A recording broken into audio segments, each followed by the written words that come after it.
Provavelmente você já, assim como eu, já teve alguma experiência de ter umas conversações desafiadoras, difíceis, que resultou em conflitos, desentendimentos. E para que a gente possa compreender um pouco mais sobre isso, hoje eu tenho uma convidada especial, Patrícia Capeluto, que é a minha parceira na comunicação não violenta. E nós vamos falar um pouco mais sobre isso, porque é um tema extremamente importante no dia a dia. Antes de começar, então, a fazer as perguntas, né, para a Patrícia, eu gostaria de que você falasse um pouco sobre você, quem é a Patrícia, né, para que a gente poder compreender melhor sobre isso. Primeiro, obrigada por esse convite, adorei estar aqui, falar, ainda mais trocar figurinhas sobre CNV, que para mim é a base, né? Ali é o colchão de tudo que se refere à comunicação, ao meu ver. Durante 20 anos... eu trabalhei em empresas, eu era da área de negócios, né? Tive equipes, atendia clientes. E só depois é que eu fui fazer uma transição de carreira, procurando entender como é que eu poderia usar melhor a comunicação. Porque quando eu estava em empresa, eu entendia que para o bem e para o mal, a comunicação fazia diferença. Sim. Então, eu fui me embrenhando, me capacitando, me especializando. Hoje eu sou facilitadora de comunicação não violenta, sou mediadora judicial de conflitos, trabalho com negociação também, professora de MBA, e a comunicação é um grande guarda-chuva para esses temas todos, né? Trabalho muito em empresas, dando apoio ao universo corporativo, que é um desafio, as relações humanas em empresas, né? Sim. Para que a vida seja mais simples, as pessoas adoeçam menos e os resultados sejam mais fáceis de serem alcançados. Eu costumo dizer, né, Patrícia, que as pessoas só descobrem da comunicação não violenta depois que cometem atos violentos, né? E o próprio Marshall, né, que foi o criador da comunicação não violenta, ele diz assim, embora você possa não imaginar que você não seja violento, frequentemente a tua palavra, a maneira que você comunica é violenta. E a gente está vendo, lamentavelmente, isso tem uma escala maior, né, parece nesses tempos atuais, né? Sim, até porque a definição de violência, ela é muito subjetiva. Geralmente eu pergunto, quem que se considera uma pessoa violenta? Não. Silêncio. Um ou dois, levanta a mão. Porque a gente associa violência a agredir, matar, espancar, coisas que nós, pessoas comuns, não fazemos. Sim. Então, quando eu começo a abrir mais, eles começam a entender que a nossa concepção de violência ela é muito ilimitada, que violência também é violência emocional, as palavras de julgamento, críticas pejorativas, rótulos, a acusação, tratamento de silêncio, preconceito, discriminação, tudo isso é violência. Tudo isso é violência. Às vezes mais sutil, às vezes uma coisa mais extrema. Aí as pessoas falam, opa, quem nunca esteve numa situação dessa? E aí eu explico, isso não significa que a gente é mau. Sim. Significa que a gente normalizou e perpetuou esse modo de se expressar. É isso. E aí a gente continua fazendo, se a gente não tomar consciência. Eu costumo falar muito, né? Porque tem um cara chamado John Bolton, ele fala, nós somos vítima das vítimas das vítimas das vítimas. Porque a comunicação não violenta nos alerta que a gente está 10 mil anos de prática dessa comunicação trágica, né? E é desafiador, às vezes, você ser a situação terminal dessa violência, né? Sim, é verdade. E se você não reconhecer, você não tem como modificar. Sim. Quantas pessoas, de repente, terminam seus relacionamentos em função da comunicação e vai descobrir que, depois que venderam os móveis, que não queriam ter feito isso, né? Eu acho que a CNV... A comunicação não violenta, eu já estou chamando de CNV, tá, gente? Para ficar mais fácil, né? Ela nos dá possibilidades onde antes a gente achava que não tinha. Sim. E honra o que está vivo em mim, o que está vivo em você. Ajuda a gente a expressar o que é importante para a gente, a cuidar do que é importante para o outro. E eu digo que a CNV me salvou de diversas formas na vida. Na relação com o mundo, na relação com os outros, na relação comigo. Com a gente mesmo, né? Tem uma coisa muito legal que eu gosto de falar, que tem a questão da ver com a clareza, né? A comunicação não violenta. E aí eu estava lembrando essa semana que deu muito auê na internet, que foi o ministro da Justiça, que ele disse que a polícia prende mal, por isso que a justiça solta, né? Então isso criou um alvoroço, né, no mundo dos policiais, porque estão prendendo e o ministro lá diz que a polícia prende mal. Daí depois que ele comunicou isso e aí deu esse alvoroço todo, ele diz assim, a minha fala foi tirada de contexto. E eu fico pensando, será que foi tirada de contexto mesmo? Como é uma palavra inteira, uma frase inteira, né? Que tem uma explicação ali. Então, talvez, quando diz não foi tirado de contexto, é porque não tem clareza dentro do processo, na comunicação. E como é sensível essa coisa de dar clareza. Às vezes você acha que está super claro, só que chegou torto para outra pessoa, né? E em tempos de redes sociais, de mídia, para dar ruído, é um suspiro. É um suspiro. E às vezes a pessoa pinça, né, uma informaçãozinha e daí faz daquilo... Então, talvez justamente a comunicação não violenta ela vai trazendo a ideia de a gente ser mais consciente, né, do fato do que está falando. E entender, nos ajuda a ter uma estrutura muito assertiva e entender que ainda assim eu não controlo o resultado. Sim. Porque eu falo a partir da minha história, você me escuta a partir da sua. Sim. Pode dar ruído. Sim, claro. Né? E tudo bem, vamos lidar com ruído? Vamos lidar. Eu tenho uma experiência bem legal que eu estava falando com o senhor outro dia e ele dizia para o filho dele, seja homem, né? E o filho dele reagia com agressividade. E ele ficava espantado, porque, como assim? Não, ele dizia assim, seja homem porque ele estava dizendo, seja alguém que tenha valor, que tenha ímpeto, e o filho interpretava como se o pai estivesse chamando de homossexual, por exemplo, né? Entendi. Então você imagina, por exemplo, você diz A até chegar A na mente do outro, mas vira B depois, né? Então veja como funciona a contaminação da própria comunicação. Sim, sim. E por isso que a comunicação não é só o que você fala e nem só a forma que você fala. Eu aprendi que é muita conexão que você estabelece e a intenção que você tem. Sim. Porque se a gente consegue estabelecer conexão, mesmo quando dá ruído, a gente resolve o ruído. Sim. É mais fácil de resolver. Sim. Como que você percebe, por exemplo, no mundo corporativo, a ausência de uma comunicação não violenta, por exemplo? Eu acho que a expressão, a comunicação não violenta é uma expressão que dá margem para muita dúvida. Sim. Não sei se você acompanhou, agora, semana passada, uma matéria que saiu num jornal de uma influencer que também é dona de uma empresa, falando dos líderes Nutella, dizendo que os líderes estavam... Essas palavras são minhas, muito tá? Mas docinhos, é como assim, bonzinhos. É uma coisa muito frouxa, e aí feedbacks muito cheios de melindre, e pessoas muito mimadas.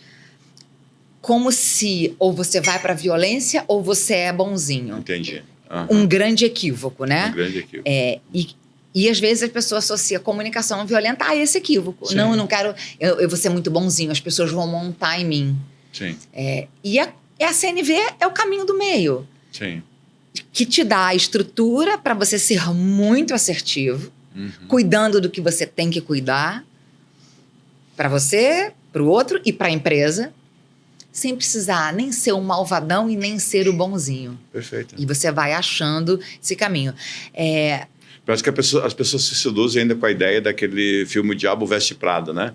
Que achar que, de repente, você ser aquela pessoa, pé na porta, vai resolver a situação. E que, se não for isso, a outra alternativa é ser bonzinho e aceitar tudo. Sim. E sabe que eu descobri? Que empatia, a palavra empatia, às vezes traz muita resistência. Porque parece que, bom, eu vou ser um líder e eu vou ter empatia, significa não me posicionar, ser passivo, abrir mão do que é importante, mas eu posso ter empatia, me preocupar com o que está acontecendo ali para o outro e ainda assim não recuar 1 milímetro no que eu acho importante acontecer para as coisas modificarem. Sim. Tá? Então, muito cuidado com essa interpretação equivocada de empatia, porque senão eu vou ter que abrir mão da minha posição, vou ter que ser bonzinho, não vou conseguir chegar no resultado. E ninguém quer isso, né? Então, você falando sobre isso, né? Eu tenho meu livro aqui, Uma Jornada da Empatia à Compaixão. Na verdade, todo esse processo eu abordo sobre a questão de que a gente precisa sair da empatia para migrar para a compaixão. A própria palavra empatia é uma palavra muito complexa, né? Então a compaixão não necessariamente significa eu contribuo com o outro, mas sem que eu me desorganize existencialmente em relação a isso, né? Perfeito. Então ainda estamos nessa dinâmica da empatia distorcida dentro dessa questão. E aí o que acontece, por exemplo, é que talvez muita gente, né, na comunicação não violenta que está acessando a ideia, né, da comunicação não violenta, porque o Marshall, o criador da comunicação, ele pegava a girafa como uma metáfora, né? E ele dizia lá que a girafa tem um coração 43 a 50 vezes o tamanho do ser humano. Então, as pessoas associam o fato de você ter um coração grande como alguém bonzinho mesmo, né? Em vez de ser bondoso, a pessoa é bonzinho, Nutella, né? Por exemplo. E aí, então é interessante que parece que liga com aquela ideia de uma mãe permissiva, uma coisa assim, quando na verdade não tem nada a ver com isso, né? Então você pode ser uma pessoa firme, né? Assertiva e sem ser violenta. Vamos lembrar que a girafa tem os cascos. Então, que é da assertividade, falar o que precisa ser falado, mas também tem as orelhinhas, que promovem escuta para ter perspectiva de tudo que está acontecendo à volta. Mais ampliado. Então, funciona dessa forma, né? Eu creio que quando as pessoas virarem a chave na ideia de compreender que essa comunicação é mais eficaz para os relacionamentos, talvez a comunicação 90 vai ganhar um salto bem importante aí. Né? Sim. Eu acho que é um excelente caminho. Você imagina, por exemplo, que o Marshall está desde 1960 nessa jornada. Né? Eu estou há 20 anos nessa jornada. E quando eu vou, às vezes, nas empresas, as pessoas não sabem nada disso.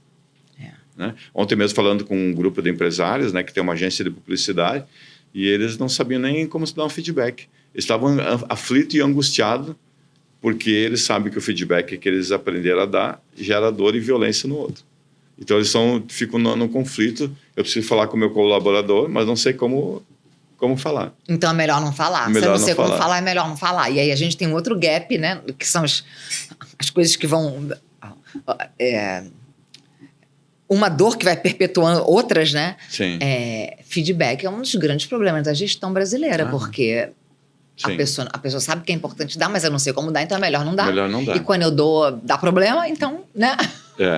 E aí eu lembro muito do Maslow, né, que foi um grande psicólogo humanista e foi absorvido muito pela administração de empresas, né? E Maslow dizia, nós precisamos cuidar quando as organizações têm os resmungos. Olha que interessante isso, né? E ele disse assim, o pior é os metas-resmungos, né?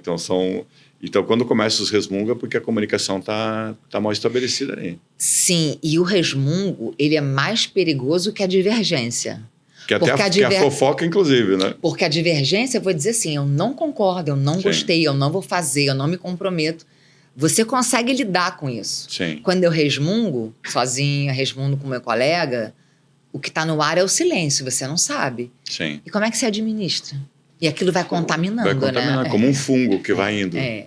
Mesmo no relacionamento familiar, mesmo no ambiente de trabalho. Tudo. Impacta no comprometimento, no engajamento. Você consegue lembrar algum momento, por exemplo, que você comunicou de uma maneira que você não gostaria e percebeu que causou dano e prejuízo a alguém, assim, por exemplo, na questão de violência? Inúmeras vezes. Porque isso é importante também, quando a gente começa a trabalhar com a CNV, a gente precisa aceitar que vai ter ações imperfeitas. Inclusive, qualquer livro do Marshall que você leia e que ele fala da experiência dele... Sim. Sempre fala isso, né? Somos seres humanos. A vulnerabilidade, né, que ele fala. Errando e acertando, né? E o fato de eu olhar para os meus erros, entendê-los, entender a dor que eu sinto aqui ou que eu provoco no outro, me permite transmitir isso com humanidade. Sim. Né? Mas eu não estou conseguindo me lembrar assim, de nenhuma uma situação específica, mas várias que eu já causei dor, e aí você reconhece a dor. Quando eu comecei a aprender a comunicação não violenta, eu segui, né, os passos, como dizia os passos. Aí eu tive um conflito num evento, num pub que tinha na minha cidade lá, e aí eu cheguei para a diretora comunicar, né, que eu tinha me sentido triste em relação àquilo, né, pelo fato dela ter me chamado a atenção na frente das pessoas e tal. E aí eu digo, agora é o momento de praticar a comunicação não violenta. E aí aí quando eu comuniquei uma parte do processo, e ela disse assim, Jefferson, desculpe, tá, eu estava muito atribulado com tudo que estava acontecendo aqui. Aí a desculpa dela me fez ficar grande, né? Aí eu disse para ela, mas o sábio quando ele está no meio ao caos, ele sabe lidar com a situação. Aí eu botei tudo a perder, né? Como aquele personagem da TV estava indo tão bem, né? Então, quer dizer, eu comuniquei uma parte, depois eu dei uma lição de moral nela, né? Então, era o treino. Vou até pegar essa sua história, que é muito legal. Quem nunca, né? Quem nunca? Essa lição de moral que você quis dar, né? Mas o sábio... Eu acho que a gente tem um erro básico, que é uma armadilha que a gente cai, que é entrar em diálogos, interações para mostrar que a gente está certo. É isso. E aí, se eu tô certa, você tá errado. O problema é que você está fazendo a mesma coisa. Sim. Você quer provar que você está certo, pronto. Lascou. É sair do certo e errado e se abrir para o que é importante. Para mim, né, para você. Sim. Mas a gente dialoga a partir do certo e errado. Sim. Problema. Sim. Então, essa é a linguagem que o Walter Wynn fala, né? Ele diz que estamos há 10 mil anos repetindo esse padrão, né? E lamentavelmente, está introjetado na linguagem, no aprendizado, na mente das pessoas, né? De achar que ela vai dizer, você está certo, eu estou errado, ou vice-versa. E aí ficam discutindo para saber quem tem razão, né? Até tem no livro O Discurso e Milagres, você quer ter razão ou ser feliz? E aí a grande descoberta, porque essa é uma pergunta que eu costumo fazer também, né? Todo mundo quer ser feliz. Aí quer ter razão, a mãozinha levanta aqui assim. Falo, quem quer ser feliz e ter razão? Aí todo mundo levanta a mão. Mas para mim a grande virada de chave foi quando eu descobri que eu não preciso optar. Porque não é sobre isso. Sim. Não é sobre ser feliz ou ter razão. É sobre o que é importante para cada um. Não é sobre certo ou errado, bom ou mal, melhor ou pior. Sim. O que é importante. E acho que a gente pode cuidar do que é importante pra gente. Não é excludente. Sim. Sabe? Sim. É importante isso, né? Porque até a gente vê assim, o que é importante, por exemplo, se eu ficar arrumando intriga com alguém que não lava a louça ou a minha conexão com aquela pessoa, né? Então, às vezes, eu fico botando foco na raiva, na irritação, em função de que a pessoa não lava a louça, e quando, na verdade, eu vou perder uma conexão, talvez, de 2 dias de irritação naquilo, né? E assim, eu acho que tem que lavar a louça todo dia. Você acha que uma vez por semana basta. Tá bom. Se eu abordar esse assunto para mostrar que você tá errado, que você não se preocupa com a higiene, com não sei o quê, você vai dizer que eu tenho toque, que eu preciso lavar todo dia. Sim. Não tem diálogo. É todo mundo querendo ter razão aqui. Sim. Talvez a gente possa fazer um combinado, né? Se sair do certo e errado, fazer algum combinado. E você toca numa palavra bem interessante na questão do diálogo, né? Porque eu escuto as pessoas, a pessoa não dialoga, mas a gente não aprendeu a fazer isso, né? Você também é especialista em negociação e sabe o quanto é importante o diálogo, né? Mas a gente às vezes não fez. A gente tem o hábito, às vezes, por exemplo, de eu ganhar as custas da perda do outro ou vice-versa, né? E aí não tem diálogo, tem posição. Tem posição. Então, acho que nós estamos entrando numa era, por exemplo, que o diálogo precisa ser buscado de forma intensa, né? A gente precisa querer. Querer. A gente aprendeu que dialogar pode ser muito difícil, a conversa pode ficar muito difícil, então a gente melhor não dialogar. Sim. Né? Eu sou muito fã de um cara, do William Ury. William Ury, que ele é o cofundador da Escola de Negociação de Harvard e tudo. Ele lançou um livro, o último livro dele, chama assim, Sim, é Possível. Que ele sai do conceito de gestão de conflito e resolução de conflito e fala transformação de conflito, que é o seguinte, transformar o modo como eu lido com um conflito. Alguns conflitos a gente não vai poder fazer a gestão, outros não têm resolução. Mas se eu mudar o modo como eu lido com eles, cuidando do que é importante para cada um, entendendo que a gente vai ter combinados para lidar com aquilo, tudo muda, porque o problema nunca é o problema é como você lida com o problema. Então, acho que a palavra transformação, transformar o modo como você lida com o conflito, é chave para lidar com as conversas difíceis, para ter negociações bem-sucedidas. Tem uma coisa muito legal, eu costumo falar muito sobre isso, o Marshall Rosenberg, ele diz assim, claro que dentro da experiência que ele tem, né, como uma pessoa que criou a metodologia, ele diz assim, nenhum conflito dura mais de 20 minutos para ser resolvido. A partir do momento em que vocês identificam as necessidades. Aí demora até chegar. Aí ele fala, você pode levar 20 anos para fazer isso, né? Então, mas mesmo identificando a necessidade, às vezes tem a questão da boa vontade das pessoas no sentido de fazer isso, né? É escolha, né? É escolha. O tempo inteiro você está... Então, quantas situações, por exemplo, de conflitos que possível extremamente resolvidos rapidamente, né? 20 minutos, e não é absurdo o que ele está falando, né? Não é absurdo. Mas a gente pode perceber que, de repente, tem pessoas que querem nutrir esse processo saboreando essa violência, né? Porque vingança, às vezes a pessoa se relaciona a partir do conflito, né? O conflito, quando o conflito acaba a relação, então... Eu lembro muito que teve um Big Brother até na televisão, que eu, na época, quando assistia muito tempo atrás, e aí as pessoas se relacionavam de maneira muito interessante no Big Brother. E tinha diálogos eficazes, né? Só que daí as pessoas diziam, isso está muito chato.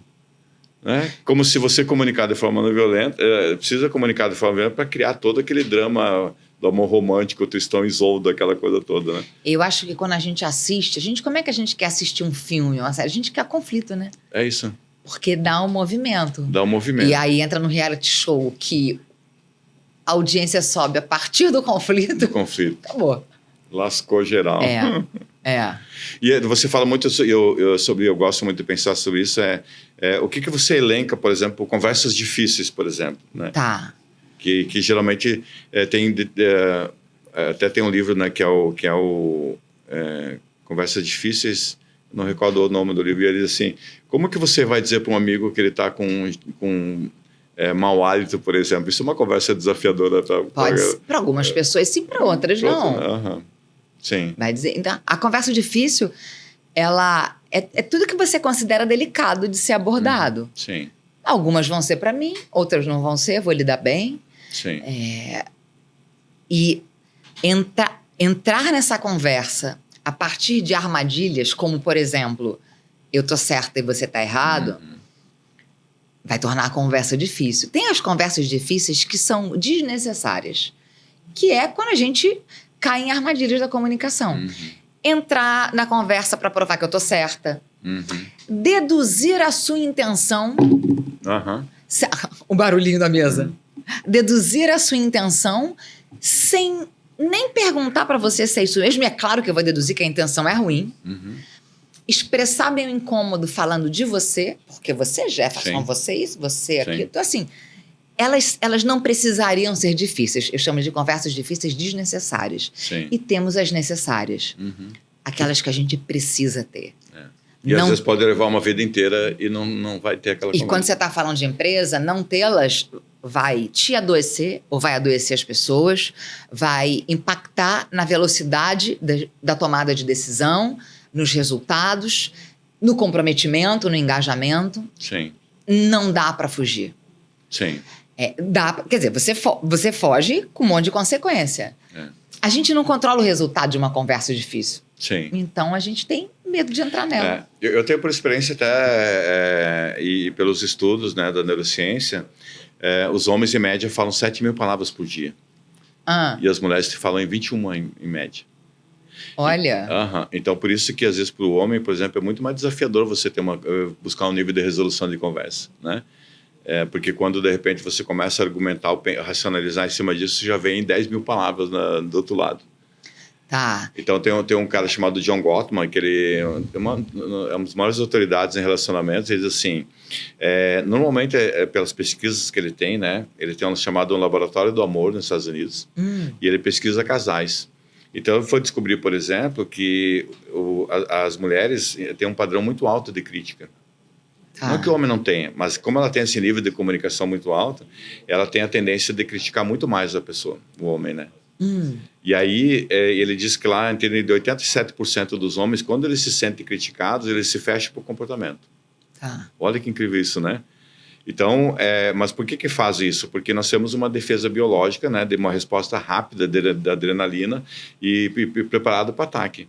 Então, o silêncio, em certo sentido, é uma forma de dizer, ei, não quero cair na violência aqui, né? Pode ser. Só que a pessoa, às vezes, não se dá conta e começa a provocar aí no leão. Aí chega uma hora que cria, né?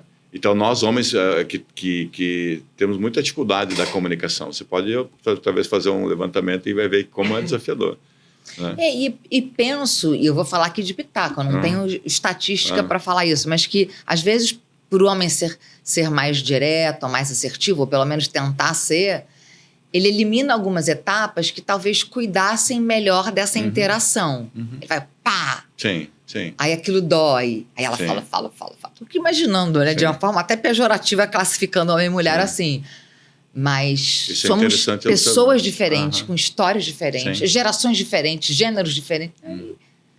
E a comunicação não adianta fala uma coisa muito interessante. Quando você vai conversar sobre algo que está incomodando, 40 palavras é suficiente, diz o Marshall, né?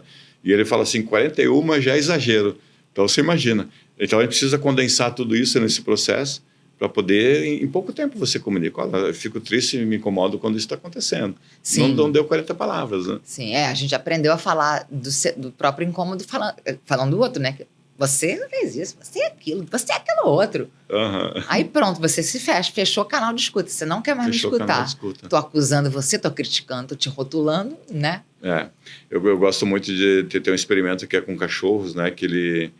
O Martin Seligman fez isso. O cachorro, quando ele tentava sair da caixa, ele levava choque. Ai, meu Deus. E aí o cachorro, depois de um tempo, ele passou a não mais sair da caixa.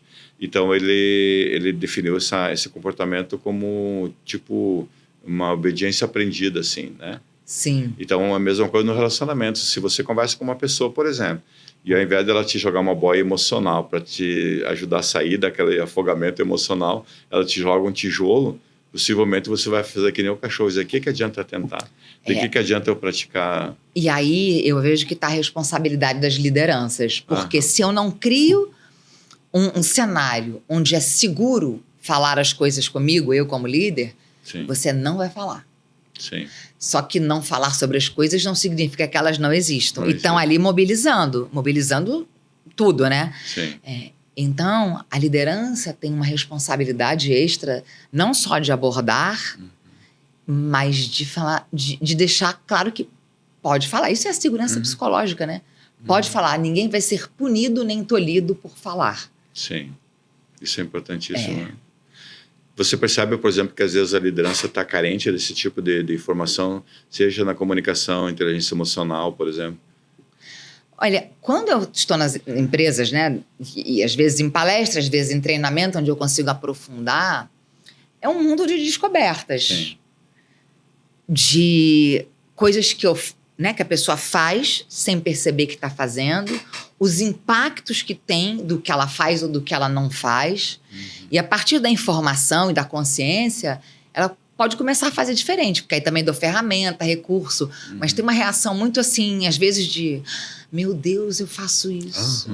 Uau, aí como eu sou assim, violento. Bem-vindo ao time. Bem-vindo ao time. É o primeiro choque assim que a pessoa se dá, né? Eu coloco isso no meu livro, né? Assim, o lobo como uma metáfora da violência. A pessoa diz, meu Deus, eu sou um lobo. Não, você está num comportamento violento, você não é isso, né? Ninguém nasceu pensando assim, olha, como eu vou destruir a vida das pessoas, né? O próprio Mandela diz, né? Se você aprender a odiar, você é capaz de aprender a amar também, né? Então, o ódio é um aprendizado, a raiva é um aprendizado nesse sentido, né, de expressão. Sim. E às vezes a pessoa, de fato, assume um cargo de liderança, mas não sabe lidar com isso emocionalmente. Não foi aprendido, né? Acho que assim, a questão do treinamento, eu acho que em muitos casos o líder, ele vira líder dentro da empresa porque ele é muito bom tecnicamente. Sim. Então, agora você é líder. Sim. Quando acende, mas não aprendeu a gerenciar, né? Gerir pessoas, isso. Eu falo muito, né, para o pessoal que assim, o melhor dia do líder é quando ele ganha o cargo. Aí ele convida as pessoas para celebrar, tomar um champanhe, fazer festa e tal. Mas no outro dia ele recebe uma herança, que é a criança interior de cada um. É incrível, né? Assim como os próprios liderados podem receber a herança do líder, né? Sim. E aí, então, assim, o que acontece numa herança? Mecanismos de defesa. Intriga, fofoca, resistência, adoecimento, tudo isso. Né? Então, se não souber lidar essa dimensão, às vezes, como você falou, a pessoa pode ser muito boa no chão de fábrica, por exemplo, e ela acende e vai lidar com pessoas. Sim. E aí que o pepino começa a entortar às vezes. Mas fica difícil, é verdade. É muito incrível. Na questão emocional, por exemplo, o que você percebe que é importante lidar na questão, seja da comunicação para a liderança, na questão de conflitos e tal? Olha, autoconhecimento é o caminho, né? Quando eu comecei a estudar comunicação não violenta e gestão de conflitos, eu achava que eu ia aprender muito sobre mim e sobre o outro, né? Como ter essa interação. Sim, eu aprendi muito, mas a principal coisa Foi compreender os meus diálogos internos, a violência que eu tinha comigo mesma, os conflitos que eu tinha. Porque a comunicação começa aqui. Sim. Antes, quando eu começo a ter um conflito com você, o que já aconteceu aqui ou aqui que me levou a me expressar de uma forma torta ou discutir com você? Sim. Então, entender esse mundo interno, para mim, é a coisa mais importante. Sim. E a comunicação traz isso. Né? Parece que é uma coisa de fora, você e o outro, mas é um olhar interno. A quantidade de informação violenta que a gente tem dentro da gente é gigantesca e a gente nem sabe. Né? Eu costumo falar que, baseado no meu trabalho de neurociência aqui, tem uma experiência muito legal de um neurocientista que ele é especialista em Parkinson. E então ele coloca um eletrodo aqui no topo da cabeça para chegar aqui na base do cérebro. Você não pode colocar aqui no pescoço, que seria o lugar parece mais curto, né? Mas não, precisa passar por cima aqui para descer aqui. E tem uma área que chama subtalâmica, né? Que é uma abaixo do tálamo, que é a parte que regula essa questão do movimento do Parkinson. Então ele estava colocando, e não sei se você sabe, mas quando a pessoa vai fazer uma cirurgia dessa, ela está acordada. Não sabia. Porque o cérebro não tem dor, né? E muitas vezes dizem, como o cérebro não tem dor, né? Porque seria mais ou menos como você ter um telefone e ligar para você mesmo, né? Então precisa ter um órgão que detecta a dor. Tá bom. E não podia ser um órgão que, se ele sentisse dor, você não detectaria a dor. Então só que ele isso é milimétrico, né? Então ele chegou lá e ele entrou numa área chamada substância reticular.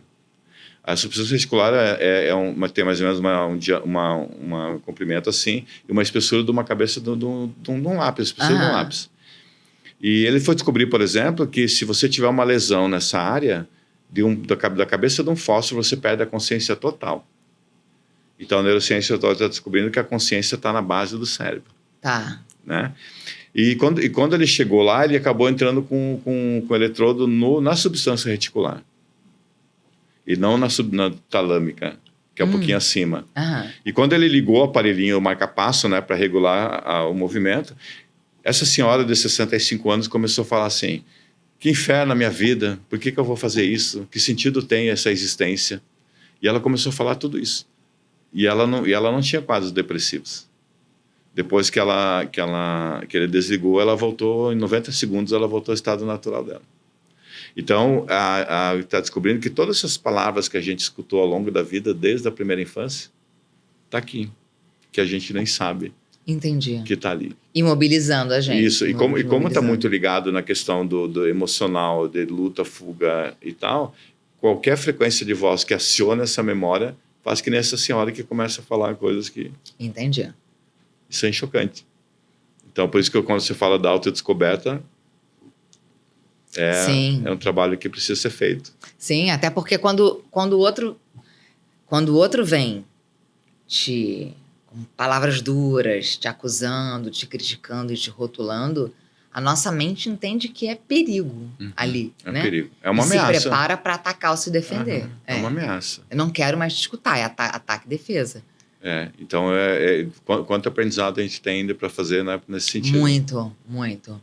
E na questão da mediação, por exemplo, né, Patrícia, você trabalha, o que você nota aqui que seja importante, todo esse conhecimento que você tem nessa conexão? Tá, a mediação, eu fiz mediação judicial de conflitos que tem suas regras próprias, até porque tem força de lei, né? Sim. O judiciário está tão abarrotado, então, ou o juiz fala assim, vai para mediação, ou pré-processual, antes de, né,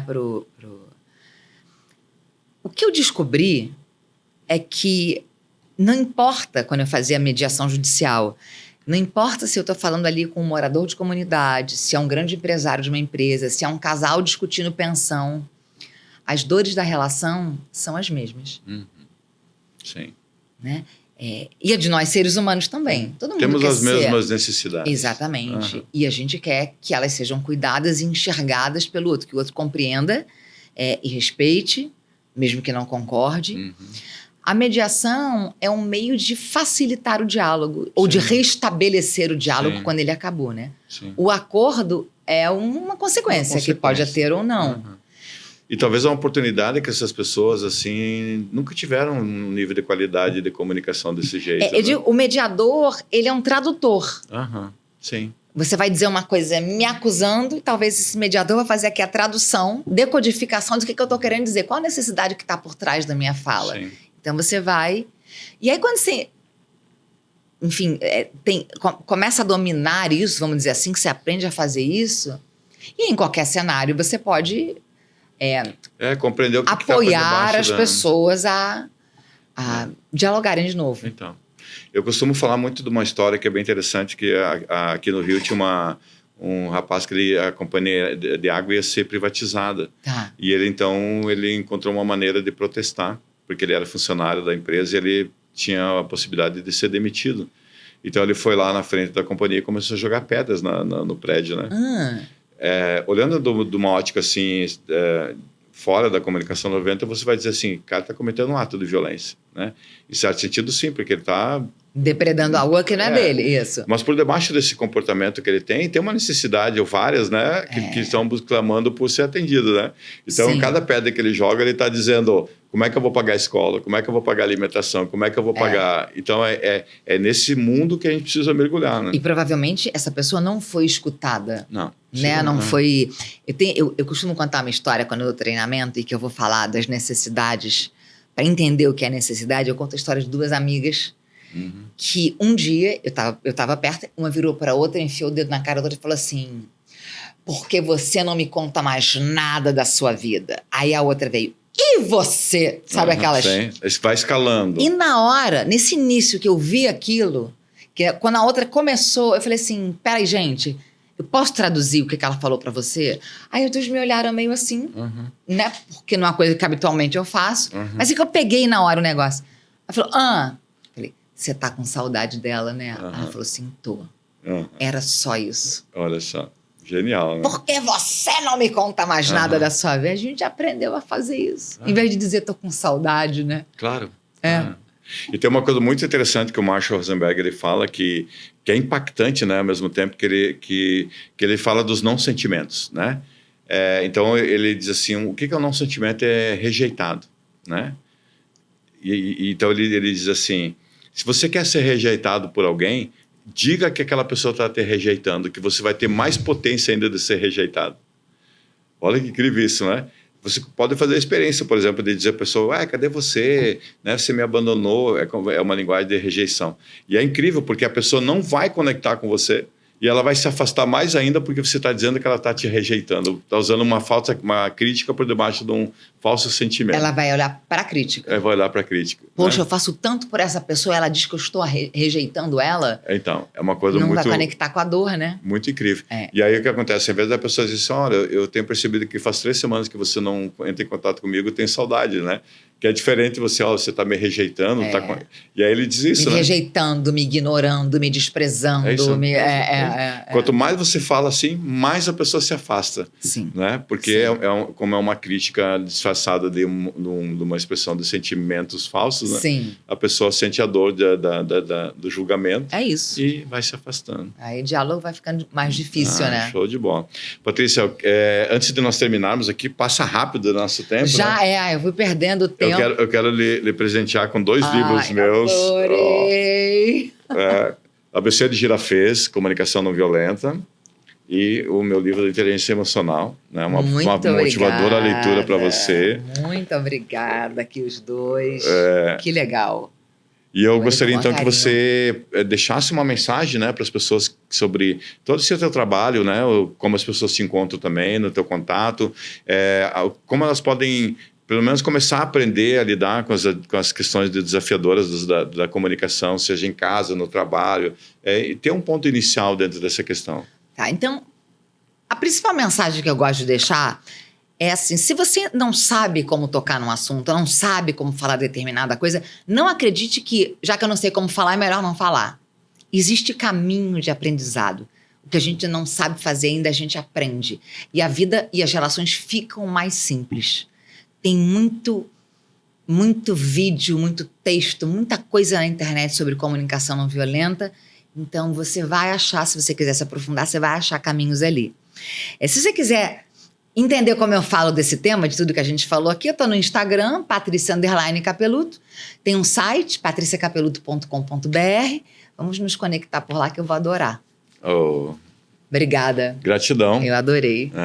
Então, espero que você tenha apreciado esse nosso encontro. E se você gostou desse podcast, dessa conversa, eu sugiro que você possa compartilhar, curtir, comentar, para que esse assunto possa escalar e contribuir com a evolução das pessoas, né? Um abraço e até a próxima.